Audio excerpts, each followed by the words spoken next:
Hola, ¿qué tal? Muy buena. Mi nombre es Alejandro Real, soy el fundador del Ministerio del Despertar y hemos creado este canal de YouTube con la intención de poder equiparnos espiritualmente. Vamos a usar como base este libro, que es el MAE, como lo conocemos coloquialmente. Es el Manual de Adiestramiento Espiritual.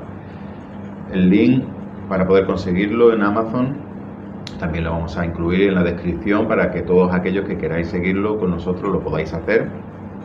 Daros la bienvenida desde aquí de Algeciras, en la provincia de Cádiz, en España, para todos aquellos que nos veis desde afuera. Un saludo y un abrazo, y espero que todo este material, estos 40 capítulos que vamos a ir tratando poco a poco, puedan ser de ayuda, de bendición, y sobre todo que juntos podamos formarnos y crear una base fuerte y sólida sobre la que después seguir edificando. El propósito de este libro y de estos cursos es como una especie de formación inicial, una buena base de conocimiento, de fundamento, unos buenos y fuertes y sólidos fundamentos donde después seguir edificando nuestra vida cristiana. Es un libro que lleva un filtrado de casi 40 años en la vida cristiana y no es un manual de doctrinas al uso en el sentido de que no vamos a ver las diferentes posturas doctrinales que hay sobre ciertos temas, sino que simplemente yo he incluido en este libro lo que yo considero, lo que a mí me ha funcionado, lo que es coherente con con mi vida, con mi experiencia, para no perdernos mucho en ver diferentes puntos de vista, que si alguien tiene algún interés específico en algún tema, pues ya personalmente puede buscarlo, o si queréis me lo podéis comentar y damos un tema aparte, ¿no? También deciros que cualquier duda podéis escribirla en comentarios. Si lo que no se quede claro sobre la lección nos lo podéis ir comentando y lo iremos respondiendo en la siguiente lección. Así que vamos a comenzar, y lo que vamos a ver en esta primera lección, vamos a hablar de la Biblia, el libro de Dios, y vamos a ver básicamente qué es la Biblia, cómo debe interpretarse, cómo se debe leer, diferencias entre el logos y la rema. Vamos a ver que la palabra debe ser leída, la palabra debe ser meditada y la palabra debe ser estudiada. Así que te recomiendo que prestes atención. Si hay cualquier cosa que no entiendes, puedes pausar el vídeo, rebobinar y lo iremos viendo. Al final de cada lección se añaden normalmente algunas preguntas para interactuar.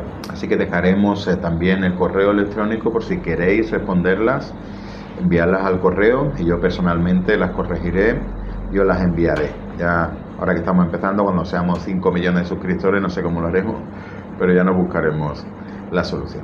Así que sin más dilación vamos a comenzar con la Biblia, el libro de Dios, capítulo 1. ¿Qué es la Biblia? La palabra Biblia viene de la palabra griega biblos, que significa libro. La Biblia básicamente es el libro inspirado por Dios. Libros hay muchos, por ejemplo, como este, pero este no está inspirado por Dios. Este lo he escrito yo.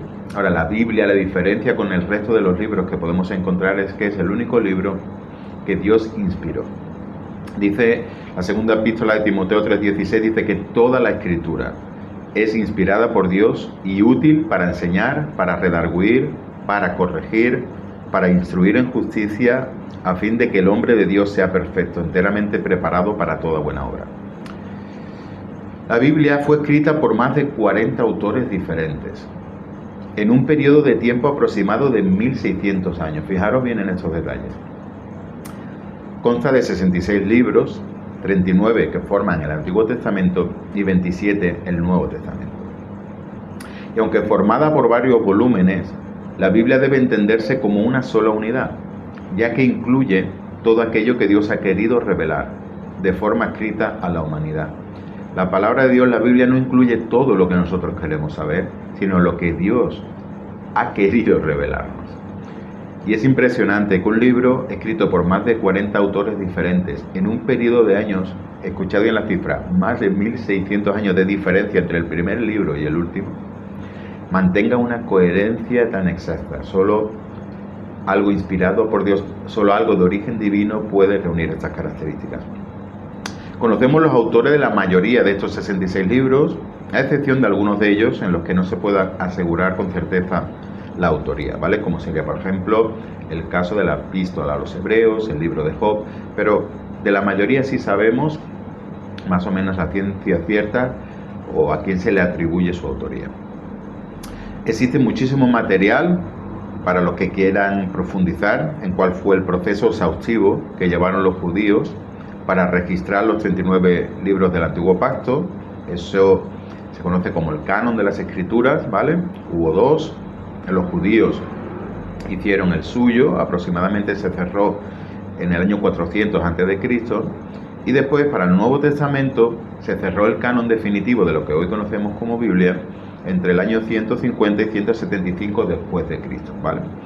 Si alguien está interesado en esto, quizás en otro vídeo después, más adelante, lo podremos dar, lo que es el canon bíblico, cómo llegó, por qué son los libros que son, quién lo eligió, qué proceso se siguió, ¿vale? Ahora, lo que sí os podemos asegurar que fue un proceso exhaustivo, lento y con el sello de Dios, evidentemente. La Biblia declara de sí misma, y en muchas ocasiones además, que es un libro inspirado por Dios. Ahí tenemos varias citas, de Deuteronomio 6 del 17 al 18, Josué 1 del 7 al 8, Salmo 19 del 7 al 11, etcétera, etcétera. Aquí en el libro tenéis todos estos textos. Y dice que aparte de estos testimonios internos, o sea que vienen dentro de la propia Biblia, existen muchas evidencias externas a la Biblia que confirman su veracidad. Quiere decir, o monumentos o registros históricos que no están dentro de la Biblia, pero que también confirman o historias que cuenta la Biblia, o lugares o personajes. Estos son evidencias externas. Así que tenemos la interna, que la propia Biblia dice de sí misma, más las evidencias externas.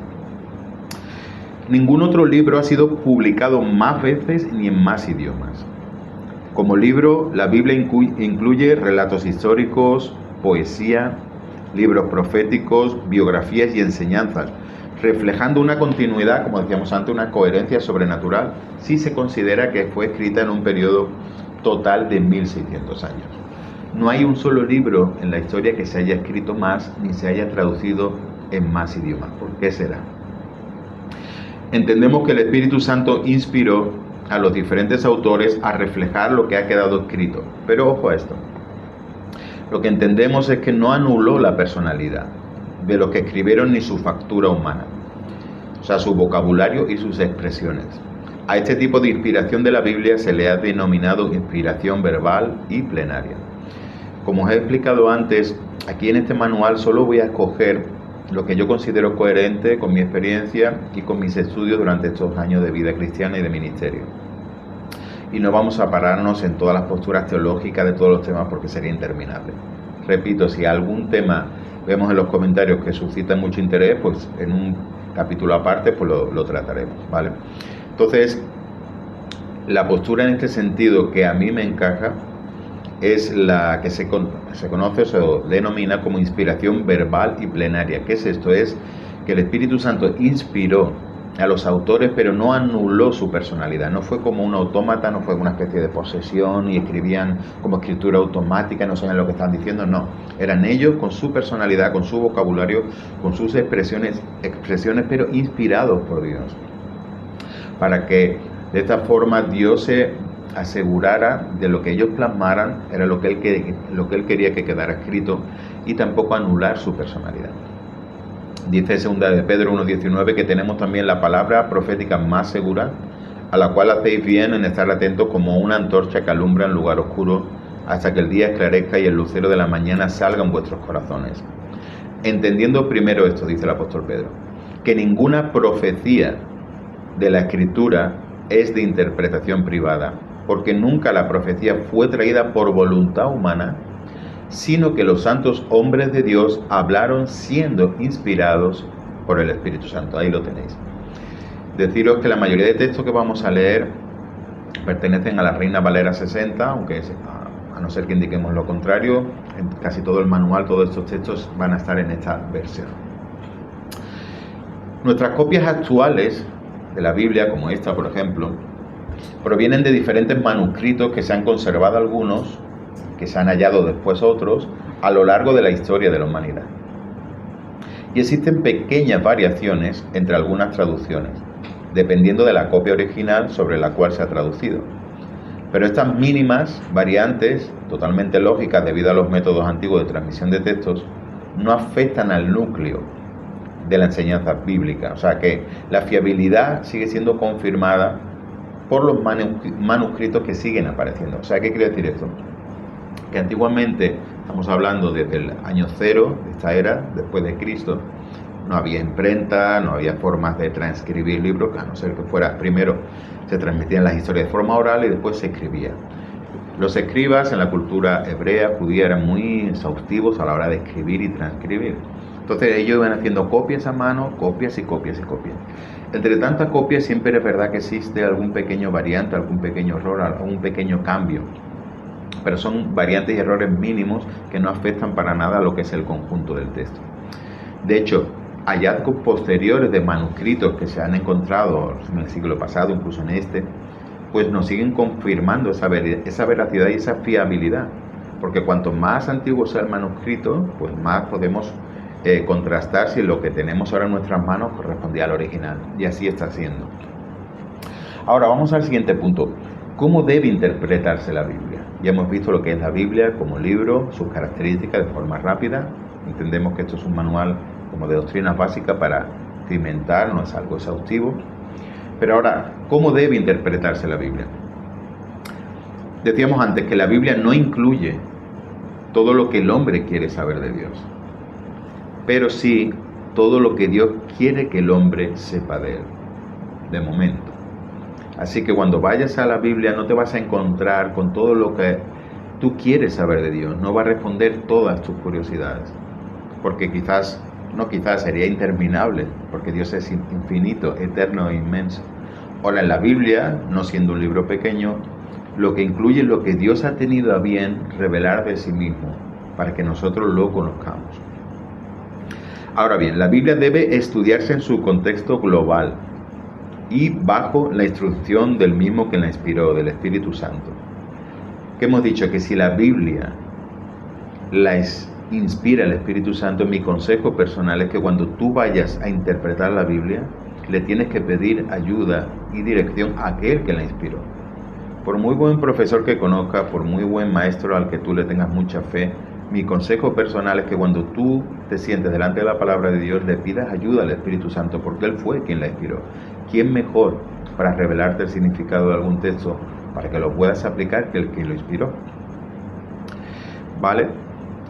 Ojo a esto. No debemos sacar pasajes fuera de su contexto original para justificar pensamientos propios o posturas personales, sino que debemos intentar captar la esencia de la revelación que contiene en su totalidad. Aquí recordamos que estamos viendo cómo lo debo interpretar.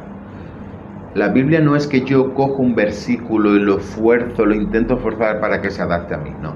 El propósito de la palabra de Dios es que yo me debo adaptar y moldear día a día lo que pone aquí. Así que nuestra interpretación debe basarse bajo ese prisma.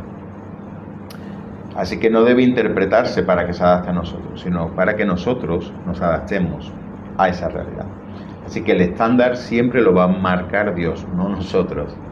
Y menos mal, porque si lo marcáramos nosotros, cada estándar sería diferente, sería una locura. Ahora bien, para interpretar correctamente las Escrituras es importante el uso correcto de la hermenéutica, que es el arte de interpretar textos antiguos. Ya veremos algo de eso en una lección, especialmente textos sagrados. Es muy importante la hermenéutica, por supuesto que sí, pero para mí quiero añadir que es imprescindible. Si es importante la hermenéutica, para mí es imprescindible la iluminación del Espíritu Santo. ¿Por qué? Porque Él fue el que la inspiró. Eso es cómo debe interpretarse la Biblia. Ahora bien, ¿cómo debo leer la Biblia? Hay personas que quizás no sepan cómo enfrentarse del principio, del final, ¿qué hago? Bueno, la palabra de Dios debe ser leída, meditada y estudiada. ¿Vale? Repito, la palabra de Dios debe ser leída, pero no solo leída como leemos una novela, sino que también debe ser meditada. Hay que pararse y meditar en lo que estamos leyendo, y también debe ser estudiada, que para eso estamos haciendo, por ejemplo, este vídeo, porque es importante el ir añadiendo ciertos conocimientos para crear una base sólida, ¿no?, en nuestros corazones. Así que dice que la palabra de Dios debe ser leída, ¿vale? Por ejemplo, Deuteronomio 17:18 dice que cuando se siente sobre el trono de su reino, entonces escribirá para sí en un libro una copia de esta ley, del original que está al cuidado de los sacerdotes levitas. Se está hablando de cuando el pueblo de Israel iba a tener rey, y la tendrá consigo esta copia y leerá en él o en ella todos los días de su vida. Debe ser leída para que aprenda a temer a Jehová su Dios, para guardar todas las palabras de esta ley y sus estatutos, para ponerlas por obra. Así que la palabra de Dios hay que leerla, pero no solo leerla, sino que hay que meditarla. Dice Josué 1:8, nunca se apartará de tu boca este libro de la ley, sino que de día y de noche meditarás en él. La diferencia es clara. Una cosa es leer, puedo leer la Biblia como leo una novela, ¿no? Pero otra cosa es meditar. ¿Qué está queriendo decir aquí el Señor? ¿Qué me está queriendo decir? ¿Qué significa este pasaje? ¿Qué significa este versículo? ¿Qué significa esta palabra? Y eso es distinto. Así que no se debe correr para leer la palabra de Dios. No es una competición. Que nadie se pique a ver quién lee más la Biblia o más veces al año. No hay ninguna competición. Entonces a veces simplemente hay que meditar, hay que pararse y decir, Señor, ¿qué me quieres decir? Y también debe ser estudiada, como lo estamos haciendo ahora. Dice Juan 5:39, escudriñad en las escrituras, porque a vosotros os parece que en ellas tenéis la vida eterna, y ellas son las que dan testimonio de mí. Mientras nosotros leemos la Biblia, algo muy, muy interesante es que ella nos lee a nosotros. Es un libro especial, es un libro inspirado por Dios, es la palabra de Dios. No hay ningún libro que se le parezca a este. Y tienes que entender que cuando tú te sientas delante de este libro, aunque tu intención es leerlo, realmente el libro te está leyendo a ti. Dios a través de su palabra te está leyendo a ti, te está analizando a ti y está empezando a mostrarte cosas en ti que deben cambiar, que deben mejorar, porque están bien y que Dios está contento contigo por eso. La palabra lee en qué posición nos encontramos nosotros actualmente. La palabra lee cuáles son nuestras verdaderas intenciones a la hora de ponernos delante de ella y cómo de dispuestos estamos a obedecerla sin reservas. Imaginaros que yo soy una persona atea o agnóstica que no creo, digo, voy a leer la Biblia para buscarle fallos, para burlarme de los cristianos, para dejarlos en vergüenza, para que vean que son un grupo de personas con poco conocimiento, que son fáciles de manipular. La Biblia, cuando tú la abres en esa actitud, la Biblia te lee a ti. Y es muy diferente como la Biblia te va a tratar a ti, porque es un libro inspirado por Dios. Leemos la Biblia para escuchar la voz de Dios a través de ella, para que Dios nos hable. Y esto sí quiero que lo entiendas. Encerrarte en tu cuarto y abrir tu Biblia es como tener un encuentro personal con Jesús. Es así. La palabra y Jesús en este sentido son sinónimos. Dice Juan 1:1 que en el principio era el verbo significa palabra, y el verbo era con Dios y el verbo era Dios. Muchas personas dicen, me gustaría tener un encuentro con el Señor, me gustaría, o no lo siento, Señor, a un cristiano, Señor, no sé qué te pasa, ¿por qué no te siento lejos? Quiero que entiendas esto. Cuando tú, cada vez que quieras tener un encuentro personal con Jesús, lo único que tienes que hacer es encerrarte en algún lugar, irte a algún lugar a solas y abrir la palabra. Porque Él es el verbo. Yo, cada vez que me encierro en mi cuarto y hablo la palabra de Dios, automáticamente estoy teniendo un encuentro con Él. Automáticamente desde el segundo número 1, Él ya puede empezar a hablarme, Él ya puede empezar a ministrarme, Él ya puede empezar a mostrarme, Él puede traer las respuestas a las cosas que yo estoy orando, por las que yo estoy orando, por lo que estoy pidiendo. Desde el momento que yo me encierro es como si tuviera una audiencia privada con Él. Así que si quieres pasar tiempo con Jesús, tienes que pasar tiempo delante de la Biblia a solas. Esa es una de las maneras en la que un cristiano puede y debe tener tiempo, pasar tiempo con Jesús. Así que, una vez explicado esto, me gustaría que ahora distinguiésemos dos términos que, aunque son sinónimos, nos van a servir para crear un fundamento muy importante para entender varias cosas importantes que vamos a aprender a lo largo de estas lecciones. Y me refiero a distinguir el término logos al término rema.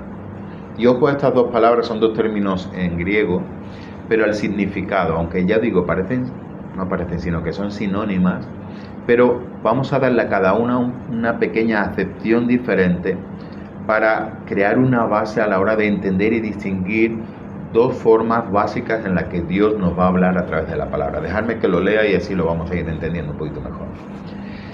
Dice que existen diferentes términos en la lengua griega del Nuevo Testamento para referirse a la palabra. Hay diferentes palabras que se traducen como palabra. Uno de ellos es logos y otro rema. Pudiendo ser sinónimos, haremos un uso diferencial de ellos intencionalmente para que nos ayude a comprender un aspecto muy importante de la comunicación de Dios con los hombres. Logos, atentos. Con este término nos referiremos a la palabra en su sentido total, absoluto. Cuando hablamos de logos, vamos a hablar del conjunto de las Escrituras. La Biblia, la palabra de verdad, es la base de todo. Es la expresión escrita de Jesús, es el verbo hecho carne, es infalible en su conjunto y es el fundamento de nuestra fe. Eso sería el logos. Es la verdad, como dice Juan 17:17. Y la vemos como algo completo, como si fuera un bloque, como algo homogéneo.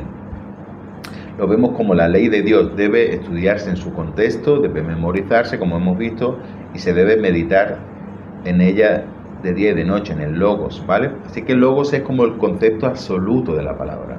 En general es la palabra de Dios, es la ley de Dios, es lo que Dios ha revelado. Eso debe tratarse con todo el respeto, eso es la base de todo, eso es lo que va a marcar todo. No nos podemos salir de aquí porque entonces ya empezaremos a estar en problemas doctrinales. Ahora bien, ¿qué diferencia existe entre el logos y la rema? La rema es un término también griego que lo vamos a definir como si fuese una palabra tomada de la palabra. Es como una palabra que yo tomo del logos. Coloquialmente lo describiríamos como ese versículo que a veces salta, ¿no? Estamos leyendo, ¿no?, nuestra lectura o nuestra meditación y es como una palabra que parece que salta, que sobresale, que resalta, que nos habla de una manera especial. Es como que el Señor acaba de usar ese versículo para responder algo, para impartirnos algo, para mostrarnos algo y literalmente no, pero es como si saliese y nos impactase y nos ministrase de una manera diferente. Esa sería la rema. Esto es una experiencia común a todos los hijos de Dios. A todos nos ha pasado esto de forma indiferente de qué contexto doctrinal vengamos o posturas, etcétera, etcétera. Vale. Ahora, esta palabra que sobresale de una forma especial en un momento específico de nuestra vida, pues puede traer una respuesta, puede traer una palabra de dirección, puede traer una palabra de ánimo, puede ser una corrección, ¿vale? Es específico. Puede sacarse, ojo, la diferencia del rema con el logos es que un rema sí puede sacarse de contexto, ¿vale? ¿Por qué? Porque Dios puede usar, por ejemplo, una palabra que le dio a David hace 1500 años, o más, perdón, no 1500 años, no 3500 años, y usarla para hablarme a mí. Entonces sí puedo sacar esa palabra de contexto. Dios puede usar una frase del versículo para responderme o para hablarme de algo que en la actualidad Él me quiere mostrar. Entonces es diferente al logos. Eso sí se puede sacar, sí se puede descontextualizar. Y sí se puede aplicar solo para una ocasión específica. Nunca, por lo tanto, debe ser tomada como norma general, porque eso le corresponde al logos. Y nunca un rema y un logos el rema nunca se puede poner al mismo nivel del logos. El logos es la base para todos y de todo. Después del rema, la rema la podemos extraer para casos concretos, para nuestro día a día, para hablarle a cierta persona, pero jamás una palabra rema puede estar al nivel del logos. Por ejemplo, si el logos dice no matarás, yo no puedo decir, no, es que Dios me ha dado a mí una palabra específica de que sí puedo hacerlo. No. Ahí ya estaríamos en problemas. Por eso es muy, muy importante diferenciar esto. Una cosa es logos y otra cosa es rema. Espero que se esté entendiendo. Si tenéis alguna duda, por favor, escribir en comentarios y lo aclararemos siempre en la siguiente lección. Hemos dicho que la palabra rema nunca debe estar en conflicto con la enseñanza del logos. La palabra como logos siempre debe prevalecer sobre una palabra rema, porque de no ser así estaríamos expuestos a multitud de errores doctrinales. Así que digamos que el logos es el cerco que marca los límites de la palabra rema. No se puede salir. Si este es el logo, la palabra rema no debe salirse de ahí, pues estaríamos expuestos ya a problemas. Muy bien, ahora vamos a ver que la palabra debe ser leída. Debemos leer la Biblia todos los días. Yo personalmente aconsejo una lectura continuada y preferiblemente ordenada. Ese es mi consejo personal, para ir familiarizándonos con las Escrituras, con su significado y con su contexto histórico. Alejandro, ¿cuándo debo leer la Biblia? ¿Cuántas veces? Todos los días. ¿Cómo la leo? Mi consejo es desde el principio hasta el final, o si quieres del Nuevo Testamento hasta el final y después empieza por el Antiguo. Para mí la lectura de la palabra de Dios, tal como yo lo hago, como yo te lo aconsejo, es que lo hagas continuado. A no ser que Dios te esté hablando sobre un tema específico y vayas buscando cierta información. Pero como base en mi día a día, yo siempre la voy leyendo y vuelvo a empezar y vuelvo a empezar. ¿Por qué? Porque esta lectura continuada me va a ir proveyendo espiritualmente de palabras que después el Espíritu Santo va a usar como rema. Yo voy a ir leyendo, voy a ir adquiriendo ese conocimiento, me voy a ir nutriendo de la palabra y en su momento de ahí es donde de ese fondo es donde el Espíritu Santo va a ir sacando versículos, va a ir sacando palabras rema para un caso en concreto y de ahí es donde yo voy a ser edificado con más facilidad. Así que yo te recomiendo, desde el principio hasta el final, empieza con el Nuevo Testamento como quieras, pero haz una lectura continuada. Ese es mi consejo. Ahora, hemos dicho que la palabra también debe ser meditada. Bien, aparte de esta lectura continuada, hemos dicho que debemos meditar en las Escrituras. Y esto se puede hacer mientras leemos.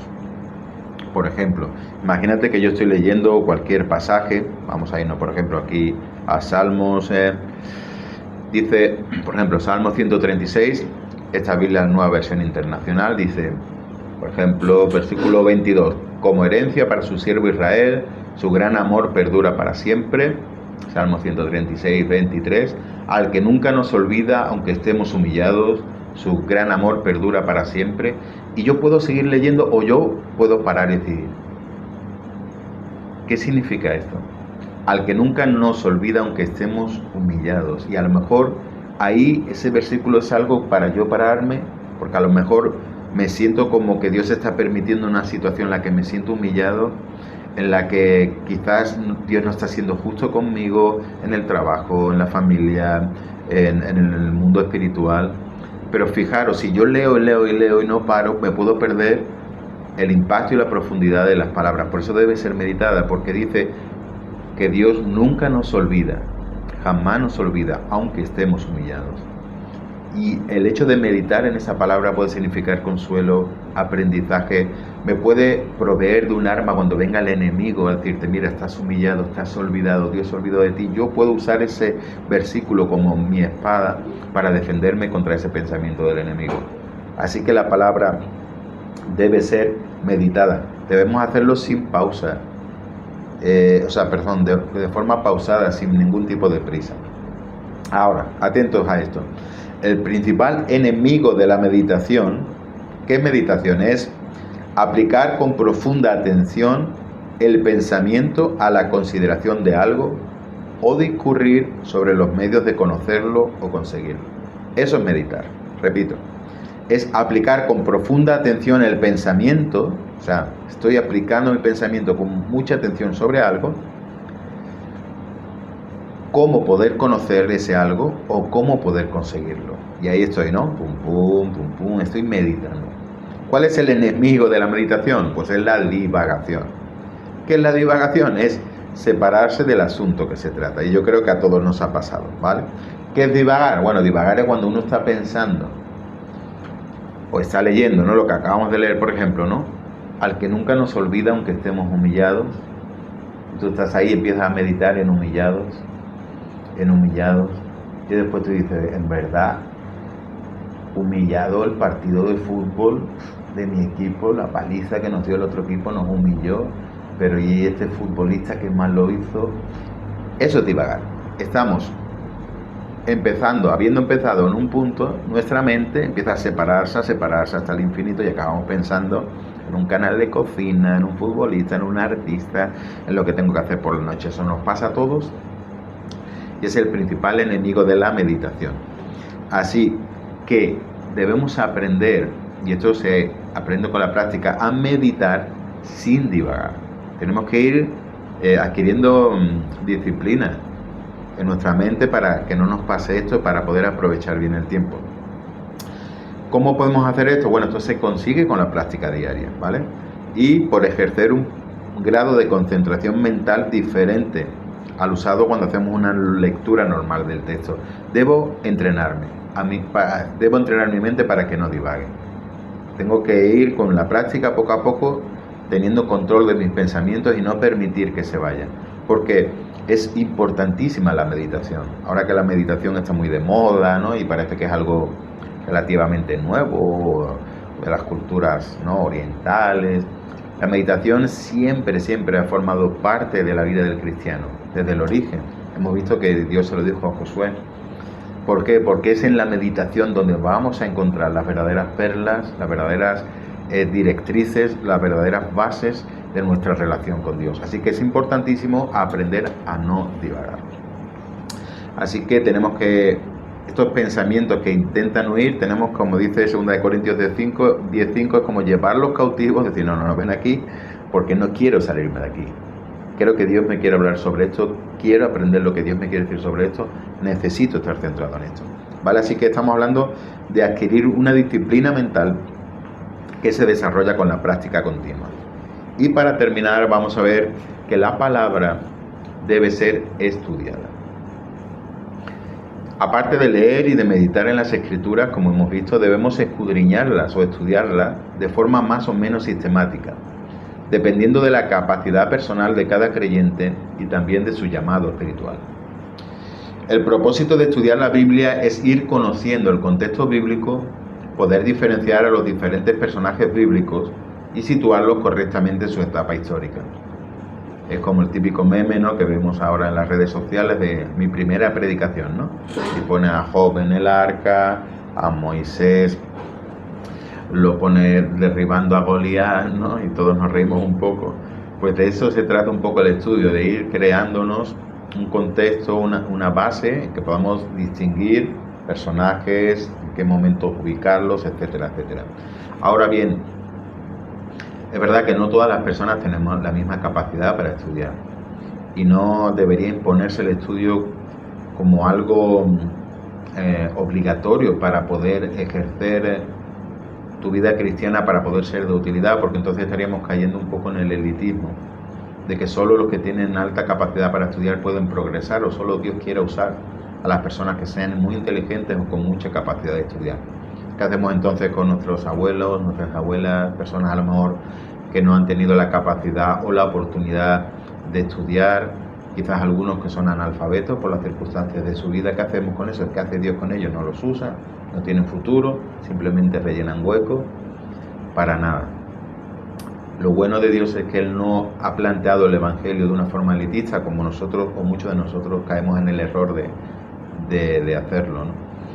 Él va a usar a todos nosotros y por supuesto que Él quiere que la palabra sea estudiada, por eso estamos haciendo este esfuerzo en este canal de YouTube y por eso estás tú ahí detrás de la pantalla, pero siempre partiendo de la base de que cada persona, según las capacidades que Dios le ha dado, debe tomar el estudio como un deleite, debe tomar el estudio como algo agradable, no como una carga, no como algo impositivo, porque si no, no voy a crecer, porque si no en mi iglesia no me van a usar, porque si no, no tengo ningún tipo de proyección espiritual, porque eso sería caer en un grave error. Así que, ya sea la edad que tengas, sea los estudios que tengas, lo importante, lo verdaderamente importante no es tu capacidad intelectual o si te sabes las fechas en que el profeta Esdras, etcétera, etcétera, sino tu corazón, tu actitud hacia Dios. Eso es fundamental. Pero una vez dicho esto, a todas las personas que tenemos esa capacidad y según el grado que Dios nos ha dado, sí os animo a estudiar, a formaros, pero siempre dejando estas bases claras, ¿no?, y distinguiendo. Dice Efesios 4:11 que Él mismo constituyó a unos apóstoles, a otros profetas, a otros evangelistas, a otros pastores y maestros, a fin de perfeccionar a los santos para la obra del ministerio, para la edificación del cuerpo de Cristo, hasta que todos lleguemos a la unidad de la fe y del conocimiento, del Hijo de Dios, a un varón perfecto a la medida de la estatura de la plenitud de Cristo. Así que por eso está también este libro, por eso estamos creando este canal, por eso tú estás ahí detrás, porque también entendemos que debemos ir creciendo en la medida de lo posible en conocimiento. Y ojo con esto, porque yo soy muy partidario, no de que todos conozcamos de todo, sino hacer como una pequeña base, que es lo que estamos haciendo con este libro, con el MAE, y que después cada persona, según su llamado espiritual, pueda ir edificándose y especializándose en eso. Me explico. Yo no soy partidario de una educación global común para todo el mundo, sino de una base mínima sobre la cual cada uno después se pueda desarrollar. ¿Por qué? Porque para un matemático quizás no le sea muy importante hacer un análisis sintáctico de la obra de Miguel de Cervantes, ¿vale? Entonces quizás para una persona que tiene un llamado evangelístico no sea importante estudiar ciertas cosas. O para una persona que, por ejemplo, que tiene un llamado a la enseñanza o que tiene el don de maestro, entonces sí va a ser necesario que se forme más, va a estar más capacitado por Dios para hacerlo, y a él a lo mejor sí se le va a exigir ciertos niveles de conocimiento que de hecho nadie se lo va a exigir, él mismo, debido a su don, se lo va a exigir a él mismo, ¿no? Entonces eso quiero que lo tengáis claro, que la base del estudio no es para competir, no es para comparar, sino que yo abogo, yo defiendo una base mínima potente, que es como esta, ya la vais a ver, pero que después, por ejemplo, si tú estás llamado a lo profético, si tú estás llamado a lo evangelístico, si tú estás llamado a la enseñanza, pues cada uno después se forme y se especialice en su campo, en su área, en sus dones, para que sea más efectivo, y para optimizar mejor el tiempo y para caer también un poco en la frustración de ver que estás aprendiendo cosas que verdaderamente Dios no te llama a eso, ¿no? Así que eso ya de todas formas lo iremos repasando en las lecciones siguientes, pero quiero ya ir estableciendo estas fases. ¿Por qué? Porque no todos los creyentes podemos ni debemos alcanzar el mismo nivel de estudios, porque no todos tenemos la misma capacidad ni todos tenemos el mismo llamado espiritual. Así que cada uno debería poder seguir el ritmo de estudio adecuado a sus capacidades intelectuales y el necesario para su progreso espiritual.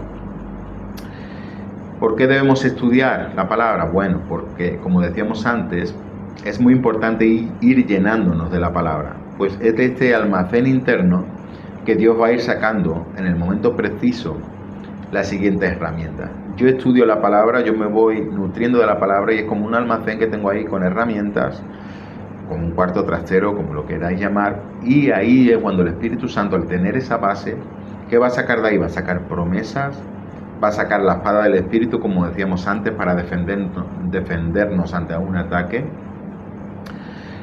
También va a sacar expresiones de adoración y de alabanza. Cuando estamos adorando y alabando, de ahí van a salir expresiones de adoración que Dios las va a poner en nuestros labios, porque ya están en ese almacén interno al haber estudiado, al haber estado estudiando y enriqueciéndonos de la palabra. A esto se refiere la Escritura cuando nos anima en tantos versículos a guardar la palabra, ¿no? Como dice Juan 14, del 21 al 24. Así que, en un sentido práctico, todos los días, ya un poco a modo de resumen, deberíamos tener un tiempo de lectura continuada de la Biblia. 1, 2, 3 capítulos, como quieras. Y otro de meditación. Yo personalmente leo una media de 3 capítulos diarios, parándome en las partes donde yo siento que debo meditar sobre eso. A no ser que esté tratando algún tema en concreto o Dios me deriva a otro tema, entonces tomo mi tiempo y sigo como en esa línea paralela hasta que veo todo lo que Dios me ha querido decir. Y aparte de esto, aparte de leer y de meditar, deberíamos apartar una vez a la semana, que es lo que vamos a hacer también con este canal, un tiempo para el estudio de la palabra, ya sea personalmente o como congregación. Así que la lectura debe ser una disciplina, pero al mismo tiempo debe ser un tiempo de disfrute. Y esto sí es muy importante, que me gustaría que lo consiguiéramos. Que leer la palabra, estudiar la palabra, es enfocarlo correctamente para que sea un tiempo de disfrute, no es tengo que estudiarla, ahora leerla, no. Tengo que entender lo que es, tengo que entender lo que me aporta, tengo que entender lo que significa, para que yo quiera ir. Para mí leer la palabra no es una disciplina de... Es el tiempo de mi encuentro con el Señor, es el tiempo donde todas esas oraciones que yo tengo ahí acumuladas, Dios me las puede responder. Es mi tiempo de hablar con Él, de que Él me hable. Tiene que ser un tiempo de disfrute, por eso no te agobies, no vayas a un nivel que no puedas. Hazlo como un deleite. porque así debe ser, no como una imposición religiosa.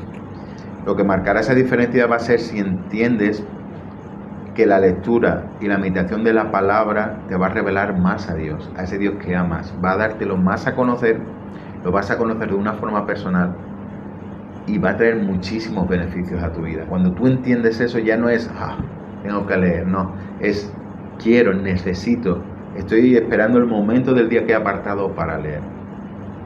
Siempre que leamos, meditemos o estudiemos la palabra de Dios, por favor, pedidle al Espíritu Santo que te revele a tu espíritu lo que Él quiera mostrarte. Él fue el que la inspiró. Habla con Él antes, dile, Espíritu Santo, háblame. Espíritu Santo, revélame. Espíritu Santo, ¿qué quieres decir con esto? Espíritu Santo, ¿qué me está queriendo decir? Porque para eso, ese es el propósito de la palabra. Así que, sin el ministerio del Espíritu Santo, el estudio de la palabra solo nos va a servir para producir conocimiento intelectual. Y en el peor de los casos, ese conocimiento nos va a llevar al envanecimiento e incluso puede producir muerte espiritual en algunas áreas de nuestras vidas. ¿Por qué? Porque dice la segunda epístola de Corintios 3:6, dice, el cual asimismo nos hizo ministros competentes de un nuevo pacto, no de la letra, sino del Espíritu, porque la letra mata, mas el Espíritu vivifica. Ese versículo quiero que se grabe ahí en vuestro corazón como base. No se trata de ser más inteligente, no se trata de competir, no se trata de saber a ver quién se sabe más versículos de memoria, no se trata de eso. Porque la letra en ese sentido te va a matar, te va a envanecer y el orgullo va a acabar contigo espiritualmente y te va a ir matando. Se trata del Espíritu en la letra, que es la que le da vida y es lo que te da vida a ti. Se trata de esa dependencia, se trata de esa comunicación y esa es la clave. Así que espero que esta lección pueda haberte sido de ayuda. Vamos a ver las 3 preguntas para terminar. Como hemos dicho, vamos a poner también el correo electrónico por si quieres mandarme tus ejercicios. Yo los corregiré en persona hasta que pueda, hasta cuando pueda. Si ya somos demasiados, pues ya nos buscaremos otra forma de hacerlo. Pero estas serían las preguntas de esta primera lección. Sería primera pregunta. Busca y copia un versículo que afirme que la Biblia es inspirada por Dios. No os asustéis, son preguntas muy sencillas la mayoría, simplemente es para ver si has comprendido bien y para ver si estás reteniendo información importante. Segunda pregunta sería, diferencia los términos logos y rema en el contexto de este capítulo. Y tercera pregunta, explica por qué la palabra de Dios debe ser meditada y apóyalo con un versículo que no aparezca en esta lección. ¿De acuerdo? Ya, como decía antes, en el correo que vamos a poner, si quieres mandarme tus ejercicios, yo los corregiré y te los devolveré el correo electrónico, de la forma que quieras mandarlo, te lo devolveré corregido. Ya sabéis, volveremos a poner este link en la descripción. Este es el material que vamos a usar. Son 40 lecciones que vamos a ir viendo un vídeo a la semana con la ayuda del Señor. Y espero que pueda seros de mucha ayuda y de muchísima bendición. Un saludo para todos, por aquí nos estamos viendo y un gusto de conoceros.